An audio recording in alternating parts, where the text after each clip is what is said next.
जय जिनेन। मैं जैनी धार्मिक पाठशाला में आप सभी का स्वागत करती हूँ। आज बारी है कहानी विभाग की, जिसमें हम जानेंगे कामदेव श्रावक की कहानी। अंगदेश की राजधानी चंपानगरी में जीतशत्रु राजा राज्य करता था। वहाँ कामदेव नामक प्रतिष्ठित सर्वमान्य सेठ रहते थे।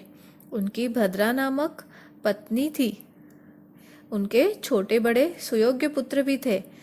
पत्नी और पुत्र सभी कामदेव के अनुकूल रहते थे। कामदेव के पास 18 करोड़ की स्वर्ण मुद्राएं का धन था। उसमें से 6 करोड़ कोष में, 6 करोड़ वृद्धि व्यापार में तथा 6 करोड़ घर के विस्तार में लगे हुए थे। कामदेव के 6 गोकुल थे। प्रति गोकुल में 10,000 पशु रहते थे। इस प्रकार कामदेव गृहस्थ, परिवार, संपत्ति, सुख, प्रतिष्ठा आदि सब में संपन्न थे। एक बार भगवान महावीर उस नगरी के बाहर पूर्णभद्र नामक उद्यान में पधारे। यह समाचार पाकर कामदेव भगवान के दर्शन करने के लिए वाणी सुनने के लिए गए। भगवान की वाणी सुनकर उनकी जैन धर्म पर श्रद्धा बढ़ गई। उन्हें लगा कि परिवार, धन, प्रतिष्ठा आदि सब यह मेरी सारी संपन्नता सुखदायी नहीं है, न यह परभव में साथ चलेगी, तो फिर यह किस काम की। विश्व में प्राणी के लिए केवल एक धर्म ही सच्चा सुखदायी है, और वो भव का साथी है। इसीलिए मुझे संसार त्याग करके दीक्षा ग्रहण करना चाहिए। अतः दीक्षा नहीं तो मुझे श्रावक व्रत को ग्रहण करना चाहिए। यह सोचकर उन्होंने भगवान के सामने सम्यकत्व और श्रावक के 12 व्रत अंगीकार किए। पीछे नवतत्व की जानकारी आदि 21 गुण के संपन्न श्रेष्ठ श्रावक बन गए। यहाँ तक कि भगवान के श्रावकों में वे नामांकित मुख्य श्रावक में गिने जाते थे। कामदेव परम निष्ठावान श्रावक थे। अपार समृद्धि के बीच वह तप त्याग से जीवन बिताने लगे। 14 वर्ष तक उन्होंने गृहस्थ व्यवहार चलाते हुए श्रावकत्व का पालन किया। फिर उन्हें लगा कि गृहस्थ के झंझटों में धर्म करने में बहुत बाधाएं आ रही है। तब उन्होंने गृहस्थी को सारा भार अपने बड़े पुत्र को डालकर निवृत्त हो गए। वे अपनी पौषधशाला में ही जाकर रहने लगे तथा भगवान द्वारा कथित धर्म प्रतिज्ञा अनुसार जीवन व्यतीत करने लगे। एक बार की बात है, उन्होंने पौषध किया था। दिन तो बीत गया, परंतु जब आधी रात का समय हुआ, उनकी पौषधशाला में बाहर एक मिथ्या दृष्टि देव आया। उन्होंने भयंकर पिशाच का रूप बनाया। टोपले सा सिर, बाहर निकली हुई लाल लाल आंखें, सपुड़े के कान, भेड़ सा नाक, लाल लाल लपटाती जीभ। इस प्रकार पिशाच का रूप बहुत ही विकृत था। ताड़ सा लंबा, कपाट सा चौड़ा, काख में सर्प लपेटे वह पिशाच हाथ में चमचमाता नीला तलवार लेकर भयानक शब्द करता हुआ पौषधशाला में कामदेव के पास आया और बोला, अरे कामदेव, मृत्यु के चाहने वाले, अशुभ दिन के जन्मे, लज्जा रहित, धर्म मोक्ष को चाहने वाले, तुझे पौषध आदि व्रत से डिगड़ाना उचित नहीं लगता, परंतु आज यदि तू धर्म से नहीं डिगता है, उसे नहीं छोड़ता है, तो मैं आज इस तलवार से तेरे खंड खंड कर दूंगा, जिससे तू अकाल में ही मृत्यु को प्राप्त कर जाएगा। पिशाच रूपी देव के ऐसे कहने पर कामदेव भयभीत नहीं हुआ, शुद्ध नहीं हुआ, भागे भी नहीं, परंतु उपसर्ग समझकर सागरी संथारा ग्रहण कर लिया और संभाव पूर्वक धर्म ध्यान करने लग गया। ऐसा देखकर उस देव ने कामदेव को अपनी दूसरी बात बताई। दूसरी तीसरी बार भी कहा, परंतु कामदेव के तन मन में कोई अंतर नहीं आया। तब देव ने गुस्सा होकर बोहे पर चढ़ गया और तलवार से कामदेव के खंड खंड करने जैसा अनुभव करा दिया। उससे कामदेव को बहुत कष्ट पहुंचा। सुख का लेश भी नहीं रहा। ऐसे महावेदना को सहन करना बहुत कठिन था। फिर भी कामदेव बहुत ही शांति से उस महावेदना को सहन करने लगा। ये था कामदेव का पिशाच का पहला उपसर्ग। फिर कामदेव को दूसरा उपसर्ग आया, हाथी का। यह हाथी का उपसर्ग कहता है, यह देखकर उस देव को निराशा हुई। वह पौषधशाला से बाहर निकला। फिर दूसरी बार में उसने अपना पर्वत सा लंबा चौड़ा, तीखे तीखे दांत वाला, लंबी सी सूंड वाला, मेघ सा काला और भयंकर हाथी जैसा रूप बनाया और पौषधशाला में आया और कहने लगा, अरे कामदेव, मृत्यु चाहने वाले, यदि तू धर्म से नहीं दिखता, व्रतों को नहीं छोड़ता, तो मैं अभी तुझे सूंड से पकड़कर पौषधशाला से बाहर फेंक दूंगा।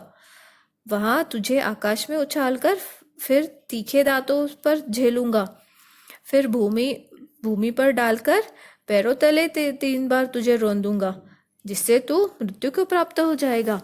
कामदेव हाथी के इन वचनों को सुनकर भी नहीं डरे। वह पहले की तरह ही निर्भर होकर धर्म ध्यान करने लगे। यह देख उस हाथी रूपधारी देव ने कामदेव को अपनी एक बार, दूसरी बार, तीसरी बार भी कही, परंतु कामदेव को तन मन से कोई अंतर नहीं पड़ा। तब देव को बहुत गुस्सा आया और कामदेव को सूंड से पकड़कर पौषधशाला से बाहर निकाला और आकाश में उछाला, तीखे तीखे दांतों पर झेला और जमीन पर डाल दिया, 3 बार पैरों से रौंदा, इस प्रकार का अनुभव करा दिया। उससे कामदेव को बहुत कष्ट पहुंचा। फिर भी कामदेव उस कठिन वेदना को बहुत शांति से सहन करने लगे। फिर उसने तीसरा उपसर्ग दिया। तीसरा था सर्प का उपसर्ग। यह देखकर देव को बहुत निराशा हुई कि उसका दूसरा उपसर्ग भी कामदेव को डिगा नहीं सका।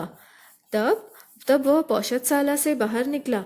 तीसरी बार उसने शाही सा काला, चोटी सा लंबा, ललपाती 2 जीभ वाला, लोही सी आंखों वाला, बहुत बड़े फन वाला, आंखों में भी विष वाला, ऐसा भयंकर सर्प का रूप बनाया और पौषधशाला में आकर कहने लग गया, अरे कामदेव, मृत्यु को चाहने वाले, यदि तू इस बार भी धर्म से नहीं डिगा, नहीं छोड़ा, धर्म नहीं करना छोड़ा, अब तो मैं अभी सर करता तेरी काया पर चढ़ जाऊंगा।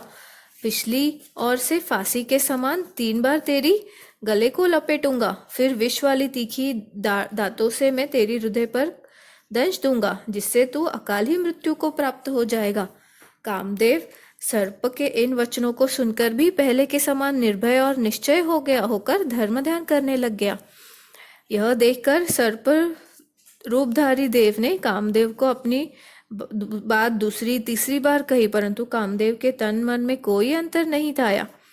तब देव गुस्सा होकर सरसर करता कामदेव की काया पर चढ़ गए।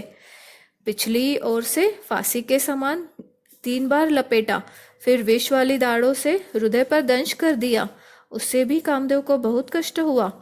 फिर भी कामदेव उस कठिन वेदना को बहुत शांति से सहन करने लग गए। यह देखकर देव पूरा निराश हो गया। वह पिशाच, हाथी, सर्प के 3 बड़े बड़े उपसर्ग करके भी कामदेव को धर्म से, व्रत से दिगा नहीं सका। तब वह पौषधशाला से बाहर निकला। इस बार उस देव ने अपना वास्तविक रूप देव का ही रूप बनाया।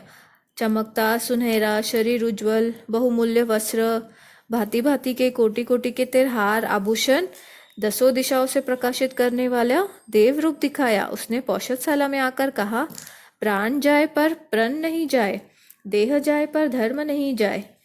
देव प्रशंसा करने लग गया, हे कामदेव, हे श्रमणोपासक, साधु की उपासना करने वाले, तुम धन्य हो, तुम बड़े पुण्यवान हो, तुम कृतार्थ हो, तुम्हारा जन्म और जीवन सफल है, क्योंकि जैन धर्म में ऐसी दृढ़ श्रद्धा कि देवता भी तुम्हें डिगा नहीं सकते।